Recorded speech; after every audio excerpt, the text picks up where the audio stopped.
नमस्कार मित्रों। आज चंडीगढ़ से हमारे साथ वरिष्ठ संपादक अजय शुक्ल जी जुड़े हैं। अजय जी, आपका सीधू ने सट में स्वागत है।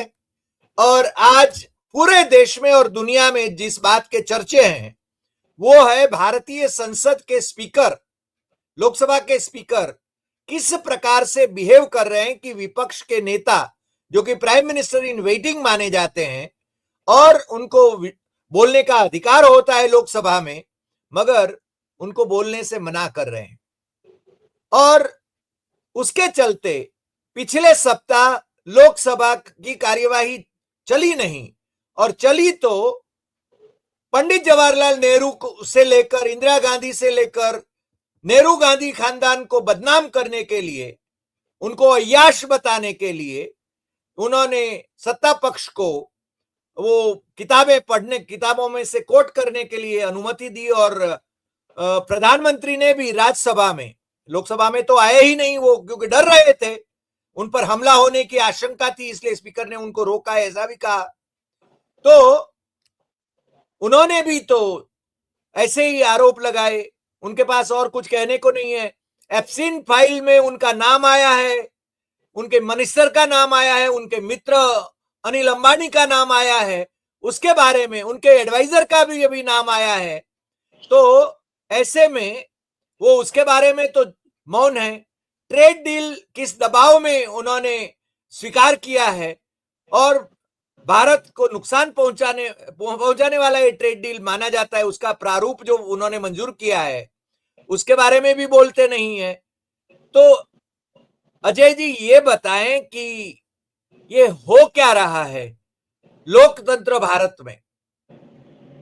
देखिए, मैं एक चीज कहूं तो आपको याद होगा कि राहुल गांधी ने 15 जनवरी 2025 को, यानी एक साल पहले, कहा था कि अब लड़ाई बीजेपी आरएसएस से नहीं, इंडिया स्टेट से भी लड़नी पड़े। अब उससे भी लड़ाई है, क्योंकि इंडिया स्टेट का मतलब जो तमाम इंस्टीट्यूशंस होते हैं, वो इंस्टीट्यूशंस जिन्हें कॉन्स्टिट्यूशन के जरिए बड़ी शिद्दत से तैयार किया गया, बनाया गया था, जो भारत की स्वतंत्रता की घोषणा करते हैं, जो भारत में लोकतंत्र की घोषणा करते हैं, न्याय के शासन की घोषणा करते हैं, उन सब पर कब्जा कर लिया है बीजेपी आरएसएस के लोगों ने। चाहे सुप्रीम कोर्ट हो, चाहे चुनाव आयोग हो, चाहे दूसरे और तमाम संस्थान हो, तो वही देखने को मिला संसद में भी। संसद में अब उपराष्ट्रपति हो या स्पीकर, वो वहां पर न उपराष्ट्रपति की तरह भूमिका अदा करता है सभापति की तरह, और ना ही स्पीकर जो है स्पीकर की तरह करता है। अब बीजेपी के एजेंट की तरह व्यवहार करते हैं, और जब एजेंट की तरह व्यवहार करेंगे तो स्वाभाविक सी बात है, इस देश के लिए इससे बड़ा दुर्भाग्यपूर्ण और कुछ नहीं हो सकता है।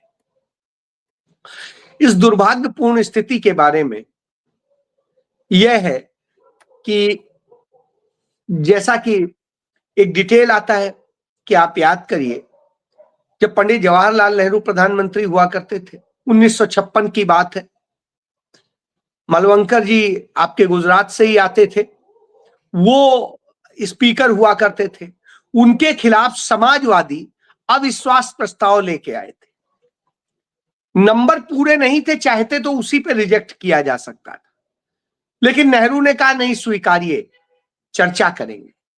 2 घंटे चर्चा हुई थी, और उस चर्चा में बड़ा स्पष्ट हो गया था, नेहरू ने बहुत बेहतरीन तरीके से कहा था कि विपक्ष को ज्यादा वक्त की जरूरत है सत्ता पक्ष की अपेक्षा, क्योंकि असली बात तो उसे ही उठानी, उसे ही कहनी।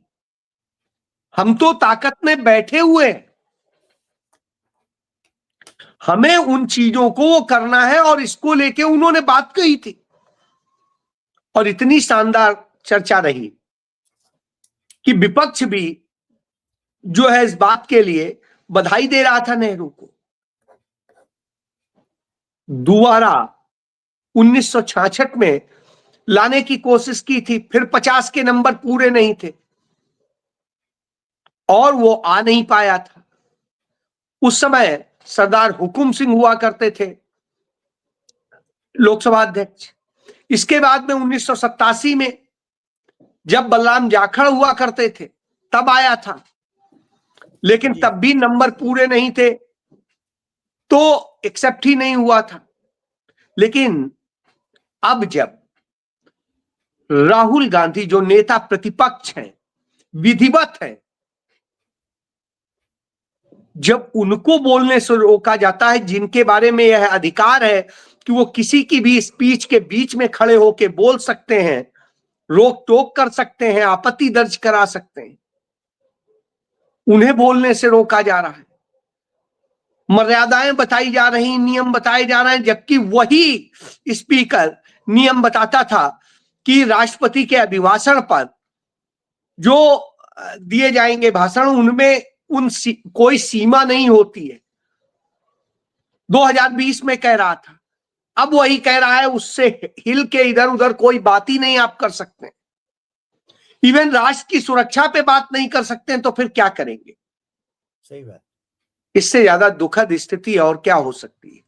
तो ऐसी स्थिति में कांग्रेस पार्टी के संगठन मंत्री केसी वेणुगोपाल की तरफ से एक अविश्वास प्रस्ताव ओम बिरला के खिलाफ लाया गया है।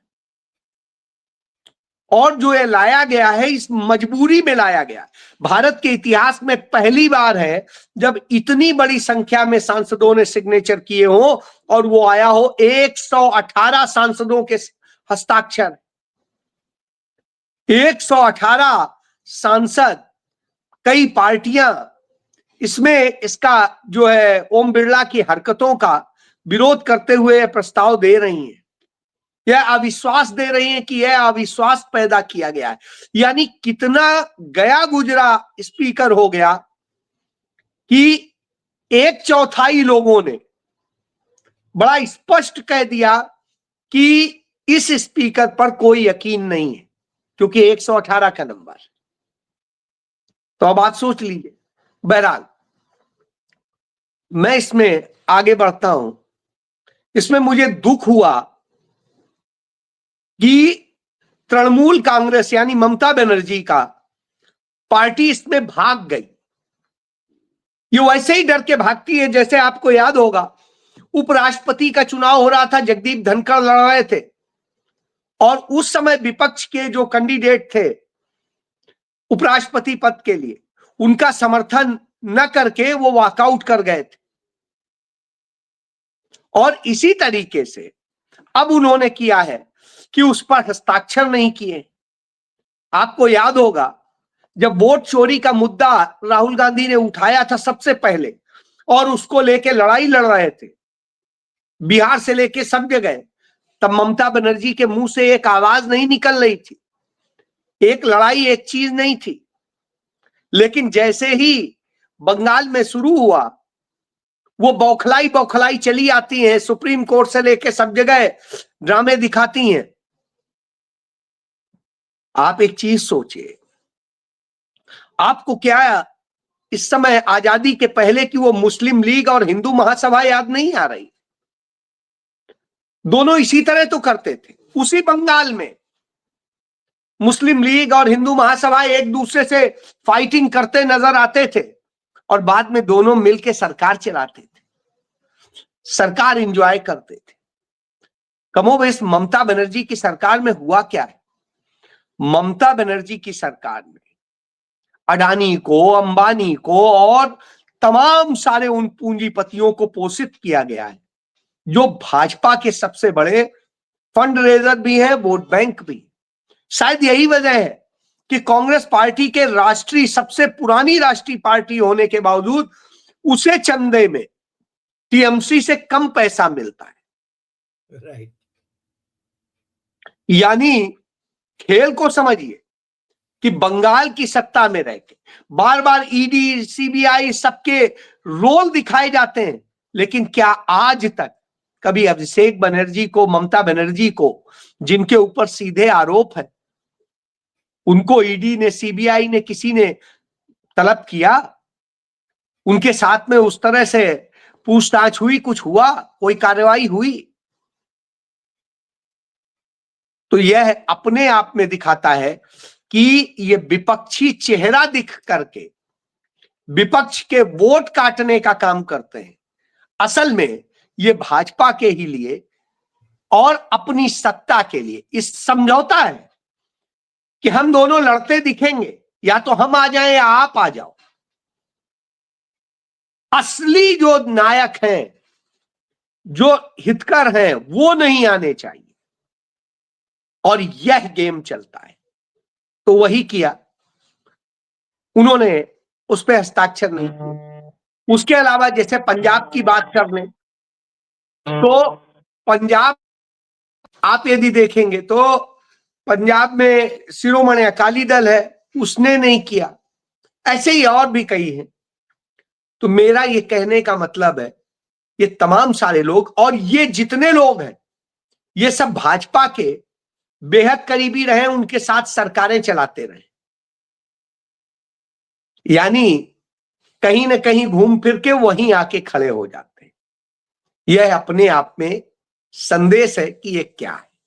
बहरहाल जो भी होगा देखा जाएगा, लेकिन कम से कम विपक्ष लड़ रहा है न्याय के लिए, पूरी ताकत से लड़ रहा है जितनी उसके पास है, और सच को सामने ला रहा है। नरवणे की किताब जिसको लेके इतना विवाद है, नरवणे ने 2023 में खुद ट्वीट किया था, उसका लिंक शेयर किया था कि यहां से आपको एक किताब मिल जाएगी, यहां से पढ़ सकते।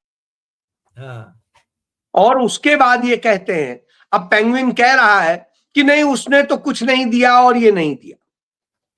अभी भी अमेज़न पर ये है, उसका मुखपृष्ठ है, कितने पेजेस की किताब है, नॉट अवेलेबल लिखा है, मगर वो है डिस्क्रिप्शन। तो मैं वही कह रहा हूं कि अमेज़न पे अभी तक तो मिल रही थी। तो अब आप इससे समझिए कि उसकी यदि जांच टेक्निकली करी जाएगी तो सब कुछ सामने आ जाएगा। तो उस किताब में 2-3 सच हैं। एक अग्निवीर के बारे में कि कैसे अग्निवीर की योजना को किस तरह से इम्प्लीकेट किया गया, किस तरीके से जो है नरेंद्र मोदी ने कायरता दिखाई और किस तरह से भागते नजर आए जिम्मेदारियों से। कहा तुम ही करो, जिससे कुछ हो जाए तो फिर हम तो कुछ नहीं, नाप देंगे का। तो ये सारी चीजें कहीं ना कहीं इस देश के लिए, फिर सीडीएस किस लिए बनाया था और कुछ किस लिए बनाया था, यदि आप ही को डिसीजन लेना। भाई ऐसे तो फिर कह देंगे वो सिपाही डिसीजन ले ले, क्या करना है। ऐसे थोड़ी ना होता है। तो फिर लीडरशिप की जरूरत क्या है। नहीं, और चाइनीज बॉर्डर पर तो गोली चलाने के पहले तो दिल्ली का परमिशन चाहिए। बिल्कुल, वो शर्तों में है, समझौते में है। तो ऐसी स्थिति में आप जब यह कहते हैं तो अपने आप में सरेंडर दिखाता है। और वैसे तो नरेंद्र मोदी सरेंडर हैं, ये बात हम लगातार देख रहे हैं। आप देखिए जिस तरह से कांग्रेस की महिला सांसद वहां विरोध कर रही थी, अच्छा हुआ कि किरण रिजिजू ने उनके खिलाफ एक वीडियो पोस्ट किया, लेकिन वो वीडियो ही सबूत बन गया कि देखिए महिला सांसदों के पास क्या था। वो एक सिंपल सा पोस्टर लिए हुए थी जिसमें नरेंद्र मोदी के सरेंडर के बारे में ही था, और उस पोस्टर को के अलावा कुछ नहीं था। वो दलित सांसद थी, जिनमें एक आपके क्या कहते हैं बनासकांठा की भी सांसद थी। तो अब आप ये सोच जी, तो जी, तो मैं ये कह रहा हूं कि वो सब बिल्कुल सीधी सादी शरीफ सी सांसद जो बहुत सज्जन मानी जाती हैं, और ऐसे में यदि डर जाता है नरेंद्र मोदी, डर जाती है भाजपा और स्पीकर कहता है, तो साहब सामने आ गया कि उनके हाथ में भी कुछ नहीं था, वो नियति थी, सिर्फ पोस्टर था। नरेंद्र मोदी प्रधानमंत्री थे, आते उनके पास खुद पहुंच जाते और कहते अच्छा बताइए क्या परेशानी है। कितना बड़प्पन हो जाता, चला जाता कि हाँ देखिए। वहीं 2004 याद करिए, उसी जगह डॉक्टर मनमोहन सिंह अपना भाषण दे रहे थे। उस समय 11 सांसद, वो भी पुरुष थे, पुरुष 11 सांसद पहुंच गए थे। वो नारे भी लगा रहे थे, कागज भी फाड़ के उड़ा रहे थे और भी कुछ कर रहे थे, लेकिन वो तो नहीं डरे थे। नरेंद्र मोदी उन 4-5 सांसदों के, महिला सांसदों की उपस्थिति से डर गए, और वो भी जो सिर्फ एक पोस्टर लिए हुए थे कि अरे क्या अप्रत्याशित हो जाता। ओम बिरला जैसा स्पीकर, मुझे लगता है इतना कायर, नरेंद्र मोदी तो कायर है ही, वह भी कायर इतना। तो अब यह दर्शाता है कि भारतीय जनता पार्टी शायद कायरों की जमात है। सिर्फ तब तक ये बोल सकते हैं जब तक चारों तरफ असलहे लिए लोग खड़े हो, संरक्षा हो, नहीं तो इनकी हिम्मत नहीं है कि क्या बोलना है और क्या करना है। यह अपने आप में इस देश का दुर्भाग्य है कि संसद को इस स्थिति में ला दिया है कि न नेता प्रतिपक्ष बोल पा रहे हैं, न नेता सदन बोल पा रहे हैं, न संसद सही से चल पा रही है और सारी व्यवस्थाएं ठप है। जो चीजें होनी चाहिए वो नहीं हो रही हैं। जनता के लिए चर्चा होनी चाहिए थी, वो चर्चा की बजाय आज हम संविधान को बचाने, लोकतंत्र को बचाने के लिए, संवैधानिक व्यवस्था को बचाने के लिए लड़ाई लड़ रहे हैं। यह बड़ी दुखद स्थिति है। जी अजय जी, इस बीच एब्स्टेन फाइल आई जिसमें प्रधानमंत्री का नाम आया, उनके एक मिनिस्टर का नाम आया, उनके ओर से उनके नुमाइंदे ही माने जाएं, वो अंबानी, अनिल अंबानी, और न जाने क्या क्या बातें उसमें हुई। और अभी तो एक और यानी भाजपा की जो डिप्टी सीएम है, वो जयपुर की राजकुमारी, उसके बेटे की पार्टी, बर्थडे पार्टी भी वहां एब्स्टीन के यहां मनाई गई। तो ये इस पर तो ये कुछ बोलते ही नहीं है, ट्रेड डील पर कुछ बोलते ही नहीं है। मैं यही बता रहा हूं, व्हाइट हाउस ने ट्वीट कर दिया है कि किन किन शर्तों पे हुई है, ये तो बता नहीं रहे हैं। उसने कर दिया और उससे सामने आ गया जो ये झूठ बोल रहे थे। यहां ट्रेड डील नहीं हुई है, ट्रेड का आदेश हुआ है। शर्तें उन्होंने तय की, शर्तें इन्होंने नहीं तय की। ये म्यूचुअल नहीं है, ये डरे हुए प्रधानमंत्री के हस्ताक्षर हैं, डरे हुए प्रधानमंत्री की सरकार के हस्ताक्षर हैं, और भारत को इसने झुका के खड़ा कर दिया है। यह सत्य क्यों ये झुका दिया?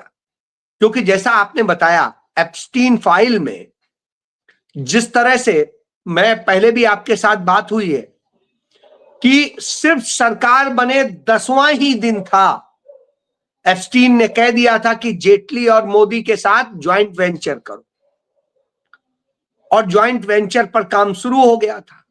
उसने नरेंद्र मोदी को कहा कि अमेरिका और इजराइल जाओ और वहां नाच गाना कुछ भी करना पड़े करो, और वो करके खुश करो और ये करो। वही हुआ। और उसने जिस व्यापारी से मिलने को कहा, जैसे कहा, वो भी हुआ। अनिल अंबानी, राफेल का ठेका पट्टा लेना था, सब कुछ करना था, तो अनिल अंबानी के लिए भी उसी ढंग से सब मैनेज किया गया। वो नरेंद्र मोदी गए, उसके बाद उसी तरह की व्यवस्थाओं में, और फिर नरेंद्र मोदी की व्यवस्थाएं की गई। सब चीजें सामने हैं, आप बता ही चुके हैं। दिया कुमारी का, जो नरेंद्र मोदी सरकार में, मतलब कि मध्य प्रदेश, राजस्थान की सरकार की डिप्टी सीएम है। तो यानी ये सब कितने गए गुजरे लोग हैं। अभी इसमें तो बहुत सारा बंच था, कुछ एकदम से उसमें वेबसाइट पे रोक दी गई हैं फाइलें जब से ट्रेड डील का हुआ है। क्यों? क्योंकि शायद समझौता इसी आधार पे हुआ कि रोक दीजिए। हाँ, सौदेबाजी। दुनिया के तमाम देशों में इस्तीफे हो रहे हैं, तमाम जगह इंक्वायरी शुरू हो गई है, तमाम एक्शन हो रहे हैं, नैतिकता और सबकी दुहाई दी जा रही है। भारत इतना अनैतिक देश बन चुका है यहां किसी को फर्क नहीं पड़ रहा है कि अरे छोटी छोटी 14 साल की 13 साल की बच्चियों के साथ में रेप करने वाले इन लोगों, घिनौने लोगों के साथ खड़े होने वाला, उनके साथ हिस्सेदारी बटाने वाला वो प्रधानमंत्री, वो उनके मंत्री आज भी सत्ता में है, कुर्सी से चिपके हुए हैं, बेशर्मों की तरह से व्यवहार कर रहे हैं, दूसरों पर झूठे आरोप लगा रहे हैं, झूठे उपन्यासों के आधार पर लगा रहे हैं। जो लिखने वाला खुद लिखता है कि इसका सत्यता से कोई बहुत वास्ता नहीं है, हम कभी मिले नहीं, हम कभी जानते नहीं थे, हमने तो इस ऐसे ही लिखा है। तो जो उन आधार पे नेहरू पे, इंदिरा जी पे, सब पे आरोप लगाते हैं, जो वो भगाया गया, जो पंडित जवाहरलाल नेहरू का पीए था, वो मथई की किताब जो उसने इंदिरा जी के चुनाव हार जाने के बाद में लिखी, जनता पार्टी की सरकार में लिखी थी या लिखवाई गई थी, जो भी आप समझ सकते हैं, तो वो सबको लेकर के इस तरह से करेंगे। वो सीआईए के एजेंट्स की किताबों पर जिक्र करेंगे इसी तरीके से, और दूसरी चीजों में फ्रांस की उस लेखिका की उसको लेकर के। तो जब इस तरह के उन पर आधार पे कभी राजीव गांधी को, कभी इंदिरा गांधी को, कभी क्या कहते हैं सोनिया गांधी को, कभी पंडित जवाहरलाल नेहरू को, किसी को भी गांधी नेहरू को बदनाम करेंगे और आप सब करने देंगे, और जो एक सच्ची बात की जा रही होगी उससे आपको तकलीफ हो जाएगी, दर्द हो जाएगा। तो ये असल में कायर मक्कार लोग हैं और इनके कोई बस में नहीं है, तो ये इसी तरह के ड्रामे करते हैं और वही कर रहे हैं। तो उसी ड्रामे का प्रतिफल है कि आज भारत के इतिहास में वह कलंकित दिन है कि भारत के स्पीकर के ऊपर 1/4 सांसद यह आरोप लगा चुके हैं कि वो लोकतंत्र का हत्यारा है, वो कस्टोडियन नहीं बल्कि उसकी मूल भावना की हत्या कर रहा है, आत्मा की हत्या कर रहा है। और ऐसा ओम बिरला जब स्पीकर हो और वो प्रधानमंत्री हो नरेंद्र मोदी, तो स्वाभाविक सी बात है, दुखद होता है, कारपोरेट के गुलाम बैठे हुए हैं। और ऐसे में मैं धन्यवाद दूंगा कांग्रेस पार्टी का और उनके यूथ विंग का कि वो इतने दमदार हैं कि प्रधानमंत्री आवास के बाहर प्रदर्शन करने पहुंच गए, प्रोटेस्ट कर रहे थे, गिरफ्तार हो गए, ओम बिरला के घर पर पहुंच गए, वहां कर रहे थे प्रोटेस्ट, गिरफ्तार हो गए। लेकिन कोई बात नहीं, उन्होंने कम से कम दिखा दिया कि आज भी कांग्रेस ही लड़ रही है, कोई और नहीं। टीएमसी जैसे दल सिर्फ अपनी सत्ता अपने लिए जीते हैं और देश के लिए नहीं।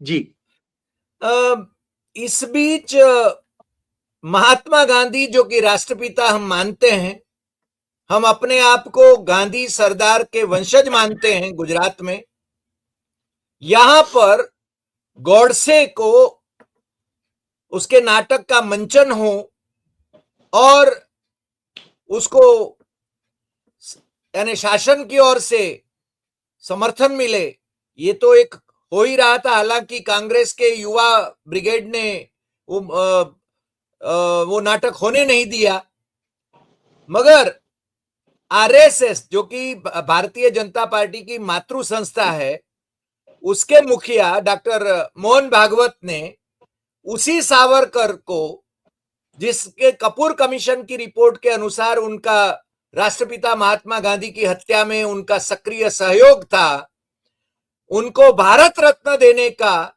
उन्होंने ऐलान किया है कि उनको भारत रत्न दिया जाए। तो ये कितना उचित होगा? मुझे लगता है इससे बड़ा और देश के ऊपर कोई कलंक नहीं लग सकता है। ऐसे कलंकित व्यक्ति का नाम भी लेना मैं गुनाह समझता हूं, और उस शब्द से सीधे सीधे ये कहें कि भी मुझे गुरेज है, और मैं मतलब लानत देता हूं यदि इस तरह की सोच और इस तरह के, और इनके ऊपर नहीं मैं कहूंगा, ये लोग तो ही है, गद्दार थे। देश की आजादी के समय ये गद्दारी कर रहे थे, मुखबिरी कर रहे थे, इनके लोग सेवक बने हुए थे अंग्रेजों के। तो ये तो कहेंगे कि ऐसे लोगों को सारे सब पुरस्कार दे दीजिए, लेकिन तकलीफ इस देश की उस जनता से है जिसके लिए वो लोग मरे, तबाह हो गए, सब कुछ अपना कुर्बान किया। और जनता जब ऐसे लोगों का समर्थन करती है, तकलीफ इस बात की है कि वही मोहन भागवत उस अदनान सामी के साथ बैठता है जिसके बाप ने 1965 की लड़ाई में, 1971 की लड़ाई में भारत के ठिकानों पर प्लेन से बमबारी की थी पाकिस्तान के पक्ष में, और उसने भारत को भारी नुकसान पहुंचाया था, जन का, धन का, दूसरी चीजों का इतना नुकसान पहुंचाया था। उसके अलावा एक पोर्न फाइल, जो पोर्न फिल्म्स बनाने वाले की बीबी, और इन सब से मिल करके वो खुश होते हैं। तो अब आप सोचिए इससे बड़ा दुर्भाग्य क्या होगा। यही देश की समस्या है। तो ये दुर्भाग्यपूर्ण है क्योंकि गद्दारों के हाथ में सत्ता आ गई है। तो जब गद्दारों के साथ में सत्ता आ गई हो तो देश का सम्मान भी डूबेगा, देश की धन संपदा और दूसरी चीजें भी डूबेंगी, और देश के लोगों को बर्बादी में ढकेला जाएगा। वही हो रहा है और वही हम देख रहे हैं। जी हाँ, मगर अजय जी, मेरे ख्याल से ये तो नहीं होना चाहिए और जनता की जिम्मेदारी है कि इसे रोकना होगा किसी भी हाल में। आपने आज जो बातें बताई वो जनता को जागरूक करने के लिए काफी है, मगर जनता जगे तो, वरना ये देश फिर गुलाम होगा, फिर गुलामी आएगी, और पता नहीं इस बार गुलामी में से कौन सा नेतृत्व नहीं, हमें इसमें मिल जाए। इसमें मैं लास्ट चीज वो मेंशन कर दूं।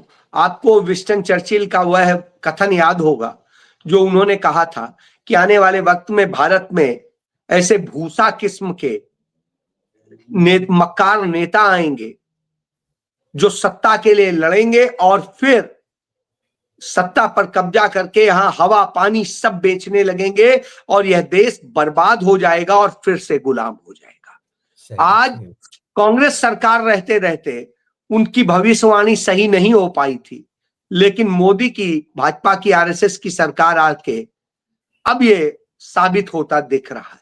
जी, सही बात है। आज आप हमारे साथ जुड़े, इसके लिए आपका बहुत बहुत धन्यवाद, और फिर मिलेंगे नए एपिसोड में नए विषय के साथ। नमस्कार।